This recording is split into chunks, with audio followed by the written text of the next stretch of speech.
Isang gabi sa bedroom, ang mga boys, inusisa naman si Will tungkol sa kanyang crush. Si Kira, crush mo? Hindi, kay Will halata ako din. Sa Timika? Halata, di ba? Oo. Hindi mag-crush. Hindi crush. Kumbaga, yun nga, kagaya nung sa inyo. Yun yung answer niya lang. Ang cute mo pala, kiligin mo. Di, sige. Sino ba gusto mong, may gusto sa'yo? At bakit sa Timika yun?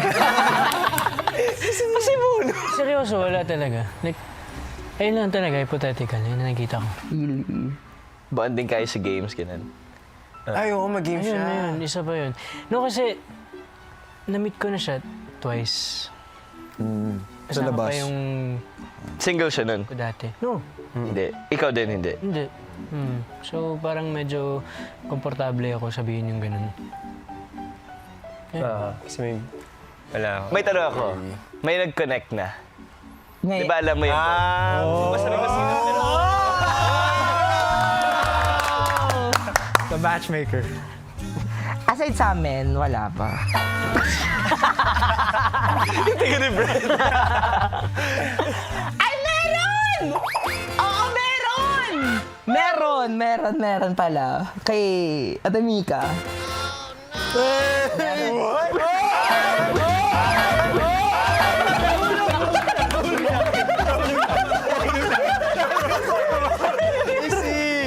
Grabe naman, Will! Ang bilis mo namang ma-fall. Ang nakaraan sa Pinoy Big Brother Celebrity Collab Edition. Tuluyan na ngang nagpaalam ang house guest na si Ivana. Nalungkot po ako kasi parang nasanay na po kami kasing grupo eh. Parang bumalik po lahat sa umpisa kung paano kami nagsimula. Ngayong gabi, haharapin naman ng mga housemates ang kapalit ng kanilang paglabag sa mga batas sa bahay ni Kuya.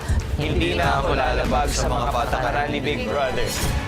Tutukan ang lahat ng yan dito lang sa Pinoy Big Brother Celebrity Collab Edition. Sa panibagong araw sa bahay ni Kuya,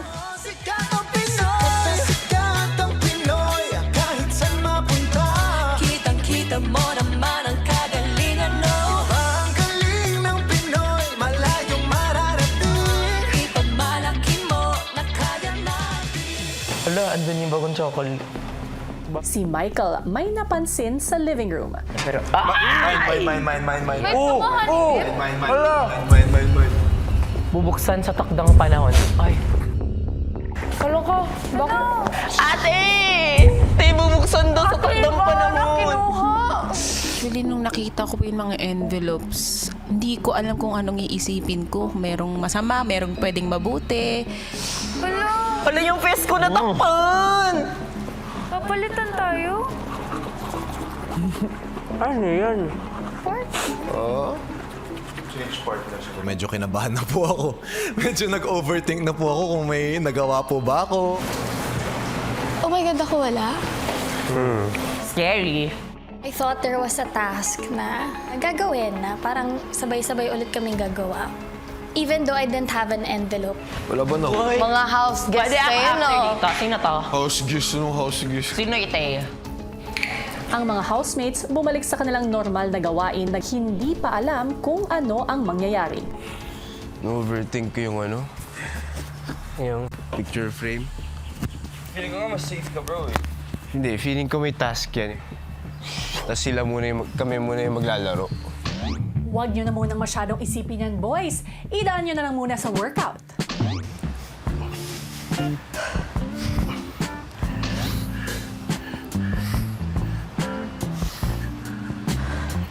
Sa loob ng bahay, tuloy pa rin ang pag-o-overthink ng mga housemates. So, like, Walis. You're getting nervous? Don't think about it. Don't think about it. Over. Usually kasi yung score sa ano. We don't even know. Baka sila yung bad, we're safe. Parang 72 siya. So ako, It obviously has something to do with the task. Na baka exempted sila from, From for something today. next week's task or today. kung mas mataas yung handicap mo, mas pangit. Okay, mga violation mo. Huwag na. Ayaw ko na isipin. Kasi it taught me na we can make mistakes and we can learn from it.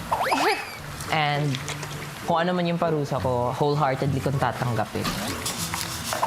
Asan Oh! Snare, nagganto na. Hindi. Sorry. Sorry who? Sorry what? Sorry, mahal. Ganyan nga! Para hindi mag-overthink, magpakilig na lang. Nako! Dahil nga sa unang linggo pa lang ay tila sunod-sunod na ang mga paglabag ng mga housemates sa mga patakaran ni Kuya, nagpasya si Big Brother na bigyan ng parusa ang mga housemates bilang paalala na dapat patuloy na manaig ang batas sa kanyang bahay.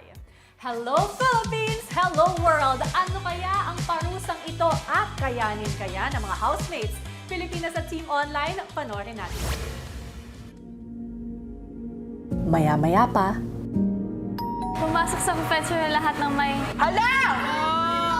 OMG! Black. Ay, sorry. agad na pumunta ang mga housemates sa confession room, dala ang mga envelopes na kanilang natanggap. Housemates, ano sa palagay ninyo ang laman ng hawak nyo? Bakit ang ilan sa inyo ay wala? Kasi sila po Natira. yung natira sa taas. Samantala, ang mga naiwan namang walang natanggap na envelope, Gusto ko na sumama dun. Ako, I'm curious what's inside the envelope. What if letter yun from... A loved one? Ako malulungkot ako. Wala. Ang laman ng hawak ninyong envelope ay may kinalaman sa rulebook. At kayong lahat ay nandito dahil lahat kayo ay may ginawang violations. At sa puntong ito, aalamin na natin kung ano yun. Buksan ninyo ang envelope at basahin kung ano ang nakasulat. Ralph's violation. Whispering/covering of mouth while talking. Not removing lapel when in the pool. Talking about hotel arrest. Talking about hotel arrest. Talking about nominations. Whispering, covering of mouth while talking. Talking about hotel arrest. Talking about nominations. Whispering, covering of mouth while talking. Talking about nominations. Moving of furniture and talking without lapel. Talking about hotel arrest. Causing damage to furniture, kitchen chair, covering of camera, mouthing of words. Talking without lapel and mouthing of words. Talking about hotel arrest, talking about nominations, talking without lapel, whispering, covering of mouth while talking. Housemates, ang mga violations na yan ay diretsong paglabag sa mga nakasaad sa aking rulebook. Dahil dyan, magkakaroon kayo ng parusa. para sa magiging punishment ng housemates ay kailangan lang sabay-sabay na umikot sa pool ng 5 beses habang sinasabi ang mga katagang hindi na ako lalabag sa mga patakaran ni Big Brother. Pagkatapos umikot ay isusulat nila ang mga katagang ito sa giant whiteboard sa garden. Pero ang catch, ang gagamitin ng pagsulat ay isang human pen. Magiging human pen ang bawat isa sa kanila na magsusuot ng helmet na panulat at kailangan buhatin ng iba. Matapos magsulat, iikot muli ang mga housemates sa pool at ang susunod na housemate naman ang magiging human pen at magsusulat sa whiteboard. Paglabas ng confession room, agad na dumiretso ang violator sa garden area para simulan ang kanilang punishment. Kaya to guys? Oo, malaki. Ano yung kailangan isulat? Hindi na ako lalabag sa mga patakaran ni Big Brother. I-guide niya. Per person. Let's go, let's start. Saan tayo mag-start? At sinimula na nga ng housemates ang pag-ikot sa pool. Kompleto na? Oo. Yes. 1, 2, 3. Hindi na ako lalabag sa mga patakaran ni Big Brother. Hindi na ako lalabag sa mga patakaran ni Big Brother. Hindi na ako lalabag sa mga patakaran ni Big Brother. Na-accept ko na kasalanan ko talaga and na-take ko for granted na hindi ko sinunod agad yung mga rules niyo po dito. At sabi ko, deserve ko talagang gawin tong punishment na to. Hindi na ako lalabag sa mga patakaran ni Big Brother. Maya-maya, sumilip na rin ang mga non-violators sa ginagawa ng mga kasama. Hindi na ako lalabag sa mga patakaran ni Big Brother. Kasi parang hinahabol namin yung hininga namin habang naglalakad. Hindi lang siya parang naglalakad ka lang. May sinasabi ka din. So parang hindi ka makakapag-inhale. Hindi na ako lalabag sa mga patakaran ni Big Brother. Rules violation, talking about nominations, whispering, covering of mouth. Lalabag sa mga patakaran ni Big Brother. Hindi na ako lalabag sa mga patakaran ni Big Brother. Pagkatapos ng unang 5 ikot, napagdesisyonan ng lahat na si AC ang magiging unang human pen. Let's get your legs. I'll hold your punch. Sorry, AC ah. Go lang. Okay. Mas AC kasi ganito naman. Straight down, there. All the way muna sa dulo tayo. Wait. He's too close. Look Okay. all the way down. Careful. Wait lang, pause. Parang lahat ng weight, feeling ko kasi nasa akin minsan eh. Parang ang hirap i-balance out sa lahat. Just keep your head at that one position. Okay. Lower part. Layo mo tayo sa board. Okay, ganyan lang. Yeah. Okay, ready? Okay, I'm not moving na. I'm not gonna move. Medyo nag-alternate po yung magaan tapos mabigat para makonserve po yung energy ng mga malalakas po talaga. And down. Huwag mo magdali masyado kasi baka Relax, relax relax. Okay. Hindi na Plans. mababagos. And I had to stick as a pen and mindset as a pen just so it could be easier for us po talaga. okay. Actually, control ba yung sa harap eh? Yeah, we're just moving. Although lahat kami nakahawak, yung weight kasi yung bigat is ano sa nasa harap. So pag napapunta ka sa harap, ramdam mo yung ngalay. Anong ginagawa niyo? Ba't ganyan? Bakit ganun? Mas madali yung Again. Capital letter. Oo. Yan. Wait, again. Erase. Where's the eraser? And ang hirap pa is dapat sabay-sabay yung movement kasi yung marker nasa ulo po. So konting galaw na hindi sabay or hindi balanse, hindi maganda yung nasusulat. Paglakad, pagbuhat, kasabay pa po nun yung init ng araw eh. Tutok na tutok po yung araw sa amin eh. Yun po yung naging challenge talaga eh. Pause ad. Baba mo tayo. Pause, river na siya. He's sweating a river. I'm okay. No, it's just hot. It's hot lang. Just hot. Sa gitna ng hirap ng mga violators, ang mga non-violators naman na sina Clarice at Dustin, I feel bad. Parang andyan din ata tayo dapat. ilang saglit pa, si Dustin, Thank you, Dust. Thank you, Ate Clara. Yan. Tubig oh. Hi. There's Pwede naman, di ba? Ha? Pwede naman eh. Pwede. Basta sabihin niyo lang if may Last na. Go guys. No, kayo. Thank you, Dust. Thank you, Ate Thank you Clara. guys. Last na. Kabila. Okay. Just one line muna. Just 2 words. Aside sa pagod yung paa mo, pagod din po yung mga biceps mo tsaka shoulders kasi nagbubuhat ka po ng tao. Okay. One more. Sige. Okay. Wait lang. Casey? Hindi. Careful. Sa head mo. I'm okay. Okay ka na? at nakatapos na rin magsulat ang unang human pen na si AC. Sumunod na naging human pen si Ralph. I. Space. Sorry. 4 na lang na letters, guys. Balas muna. Balas. Erase. Hindi kaya. Hindi, may erase. Wait lang. Boys. Thanks guys. Awa na po talaga ako sa mga humahawak sa akin. Bigat ko po talaga kuya compared sa ibang mga housemates. So sila Michael, sila River. Naramdaman ko na po yung mga patak ng pawis nila sa likod ko. Okay, tara, let's go. Tara, run! Oh, let's go. Hindi na ako lalabag sa mga patakaran ni Big Kuya. Brother. Hindi na ako lalabag sa mga patakaran ni Big Brother. I'm good. Huwag ka na magalaw, Teo. Kung pa sila, baba rin tayo. Yan. Why she's slanted? She's slanted. Can we make her straight? Straight. Baba natin yung legs na konti. Yan. Para balance. Okay lang yung head ko? Yeah, just don't move. Is it okay? 1, 2, 3. Go. Sorry. Okay, yeah, I'm good. Ay, tatlo na. 9 na lang. Should we change kung sino yung magsusulat? Nakuha na namin ni Charlie. Parang kayo 9 last talaga. Tayo sabi. 12 lang tayo. Ready? 9, let's go. Hindi na ako lalabag sa mga patakaran ni Kuya. At sunod-sunod na nga naging human pen ang mga housemates. Down. Okay. Down. Para mas okay yun, ha? Baba. Look down. Look down. Look down lang talaga. Okay. Yes, easy, yes, easy. Yes, yes, yes, yes! Yes! Okay. Ingat.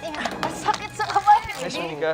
Okay ka na? Guys, Makalipas ang isang oras, si Kira After, ha? Tubig. Okay na lang, Kira. Legs down a bit. Huwag muna mag-help, Kira, please. Okay, Kira, pag ano ka muna. Rest ka muna, Kira, kasi ikaw yung... Just hold on. Kaya. Wait. Kira, may support pass. Kaya ako muna. No, just hold. I need to make it. Okay, easy. Hold lang. Yan lang, dyan ka lang. Yeah. Hold Malapit ka na, lang, okay maganda. Yung pinakamahirap po was helping to lift the boys. Iba yung pagka-solid po nila, kuya, grabe. Okay lang? I'm good. Yan. Hold ka lang para hindi tayo maano. Yung siko ko okay lang, ha? Yep, I'm okay. Pero wag ka mag-add ng weight, Kira, okay lang. Ano letter? G. Huwag nang... Legs muna, legs Legs. Nang si Esnir na ang naging human pen, Baka yung Santolan Station Call, parang naaano nyo. Go lang. Pulling ha? Bakla, kaso yung Okay lang. eggy ko. Parang napa-fried egg. Go lang, babalik. One na. Down. Nice. Okay. kung nakuha agad ng ibang violators ang tamang diskarte, sina Brent at Will, Cross. Down. Down. Okay lang, Brent?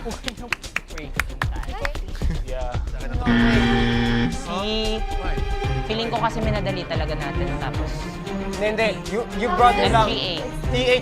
Tsaka eto. Dito na lang sa akin. 1, 2, 3. Down a bit, down sa legs. Okay. Yes, I got one. 1, 2. Last letter. 3.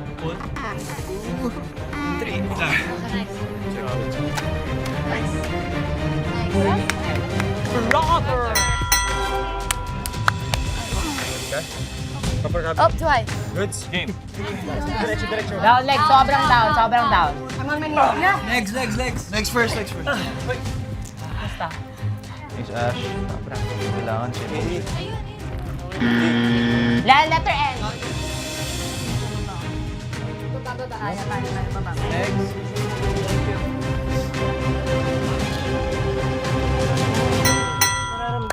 at nang sasalang na ang huling violator na si Josh, Last na. Para makarest na dire-diretso.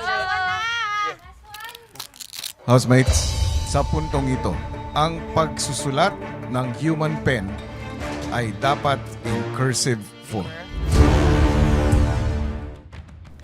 agad nang sinimulan ng violators ang huling pagsusulat buhat ang human pen na si Josh. Okay. Let's go.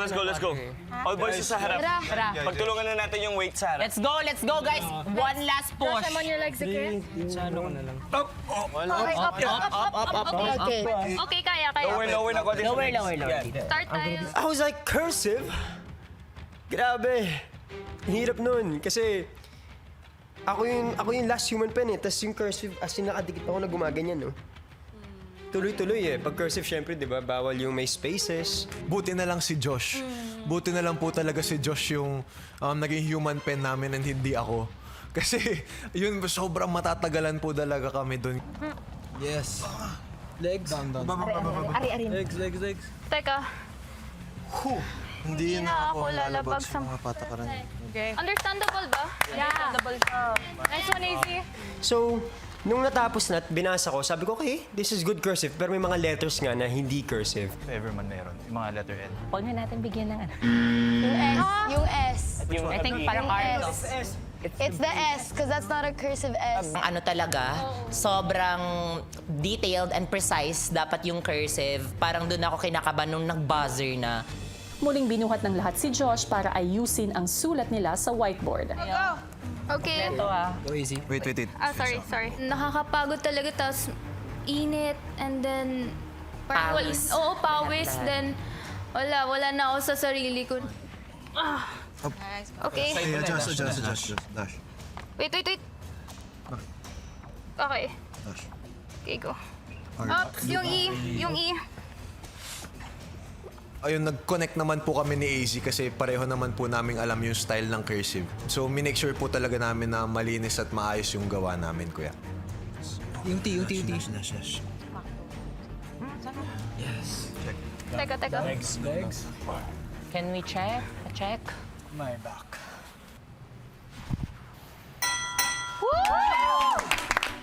Besides pagod, syempre, happy na natapos na namin. Thank you po, Kuya! Job, guys! Sa puntong ito, ay tinatapos ko na ang inyong parusa. Bahay niyo po to bahay ni Kuya. So we really need to respect the rules that were given to us. Rules are made for a reason po. And if we choose to not listen to them, then magugulo po yung buong bahay. Sorry po. Sorry po, Kuya. Sa loob ng bahay, tila may hangover pa rin si Brent sa dinanas na punishment. At least, tapos. Oo, hirap mo. Ito ka, oh. Okay, pa-frame to. Dito. Tayo ulit sa violations, guys. Maya-maya, ipinatawag siya ni Kuya sa confession room. Musta ka? Okay naman po, kuya. Nakakapag-adjust na po unti-unti. Brent? Yes po, kuya. Magkwentuhan tayo. Sa labas ba ng bahay ko, may hinarap ka ng mga pagkakamali mo? Of course, kuya. Marami-rami na rin po. Anong pagkakamali yung pinakamalaki? Siguro top of mind, kuya, sa parents ko po, kuya. 5 years old po ako nung nagsimula silang mag-abroad. Ako po yung panganay sa amin. So, naiwan po talaga akong mag-isa palagi. Lumaki po ako sa lola ko, kuya, and sa mga kasambahay po. And I guess at an early age, I had to learn how to handle my own problems. And so, yun po yung ginawa ko ever since na tinatry kong kayanin lahat. Kaya ang laking kasalanan na nagawa ko sa kanila, kuya. Tingin ko pag napanood nila ito, kuya, may mga napagdaanan pala ako dati na hindi nila alam. Ano yung hindi mo ipinalam sa kanila? Yung isa dun, kuya, yung sa cheating issue ko, kuya. Nung third year high school po kasi ako, kuya, medyo maloko po kasi ako noon. Yung mga friends ko from other sections, sila yung unang nag-quiz. And meron po kami mga quiz booklet, kuya. Tapos ginawa ko, kuya, pumunta po ako sa ibang section sa mga friends ko. Sinilip ko po yung quiz booklet nila. Di ko naman talaga nagamit yung mga answers, kuya, kasi I don't even remember. May nagsumbong po sa mga teachers, kuya, nung ginawa ko. The next day, nag-start na akong parang may mga status na ako nababasa na regarding sa cheating. Ito na for a couple of days, kuya, yung pagpapahiya sa akin. Ayoko maisip nila na magpagkukulang sila, kuya. Kasi it was my own mistake. It really did change my life and I'm glad it happened. So the next year, kuya, sinipagan ko talaga dahil yung sa nangyari sa akin. So kung di nangyari sa akin yun, never akong mag-graduate as valedictorian, kuya. Sabi mo, pagkakamali, yung hindi mo na ibahagi itong mga pagkakamali mo sa buhay mo, parents mo. Apo. Bakit nga ba hindi mo siya sinabi?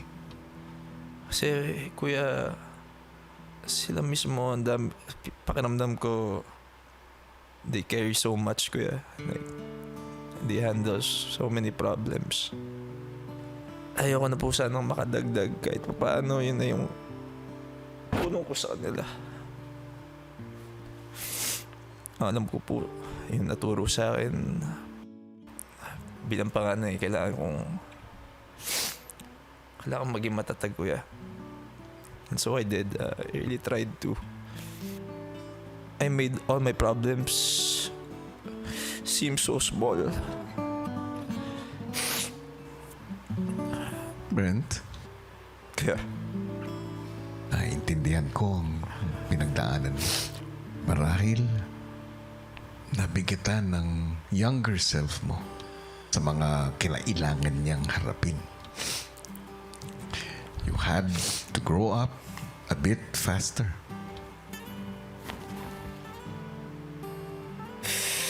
To give yourself a chance.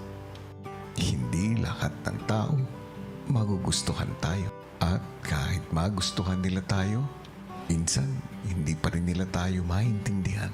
Pero sa palagay ko, ang pagkakaiba-iba natin, yun ang bagay kung bakit tayo espesyal. At sasabihin ko sa'yo, espesyal ka, Brent, dahil may mabuti kang puso. Sumakses kayo dyan, housemates! Natapos nyo rin ang inyong punishment. At sana dahil dito ay matuto na kayong mas sumunod at mas maging aware sa mga patakaran sa loob ng bahay ni Kuya. Samantala, matapos nga ang isang linggo ay naisipan ng mga housemates na magtipon para sa isang company call para mapag-usapan ng mga nakaraang araw at para mas maging smooth sailing ang pananatili nila sa loob ng bahay. Kung ano ang napag-usapan ng mga housemates, narito. Nagsama-sama ang mga housemates sa living room para sa isang company call sa pangungunan ni Michael at Brent. Once a week, it's okay to have a company call na all together tayo kasi we have our own little groups when we disperse. Share lang yung mga natutunan today, especially sa mga violations natin. It's been a week and I feel like we've pretty much adjusted na rin. And mag-iingat lang sa mga sinasabi at mga ginagawa. I feel like there are times nga na not all of us will be doing a task and others will not be doing the task. So kanina I really appreciated the ones who helped while the others were doing a task. And be more straightforward with one another lang. Kasi aminin natin, hindi naman talaga lahat puro happy-happy. Saya, lungkot, hirap. Ang maganda rin mas nakilala natin yung isa't isa. At dapat may natutunan tayo. Diba? And as yung pinakamatanda dito, huwag kayong mahiyang magsabi sa akin ng kahit ano. And sana marami tayong natutunan. Hanggat maaari, iwasan natin yung mga hindi pagkakaunawaan. Diba? Kasi wala. Eventually talaga, uga-uga na tayo dito. Magkakalayo na yung gap. Kasi kakaunti na lang tayo. So, love you all, guys. Love you all. Love you, Mom. Love you, Mom. Love y'all. Love you, Mom. Love y'all. I'm really grateful that I am here. I'm sorry if I offended someone or if may pinag-overthink ako. I'll be honest, hindi ko pa trust lahat ng tao. But I'm willing to get to know you guys more. Let's work together because that's how we get our weekly budget. We work as a team. If we have a problem, let's address it right away. After addressing it, move on na. For the following days, following weeks, we're all gonna get closer, things are gonna get harder, lots of challenges will be coming. Then, let's not make anyone feel left out. And then, it's okay to make mistakes. Mistakes won't define us or don't define us. I think we know that by heart, but sometimes we often forget about it. Ginagawa natin yung mistake natin na yung parang katapusan na natin or wala nang magandang mangyayari because may nagawa tayong mali. At the end of the day, we grow, we learn, teach ourselves, become more humble. And yung violations today, I think, reminder din yun na medyo naging spoiled tayo dito sa bahay. Kumbaga nakikitira lang talaga tayo, so as much as possible, we have to respect the rules. Siguro yung big changes lang na nakita ko last week, I see us as kapamilya and kapuso, pero now, I see us as family. Aww! Gusto lang niya siya. Group hug tayo, guys! 1 week. Love you all. Dahil nagtagumpay sila sa kanilang task, inatasan ko ang mga kapamilya na pumili ng isa na kapuso housemate na bibigyan nila ng immunity. At kung sino man ang makakatanggap nito ay siyang magiging ligtas sa nominasyon. In terms of task, na umiinit na din ulo niya minsan or natataasan na tayo ng boses. Ganun. Hindi ko din sinasabi that she's bad, that she has any bad intentions. But the heart, I'm not so sure. At kilalanin ang panibagong kapamilya housemate na papasok sa bahay ni Kuya. Lahat ng yan dito lang sa Pinoy Big Brother Celebrity Collab Edition.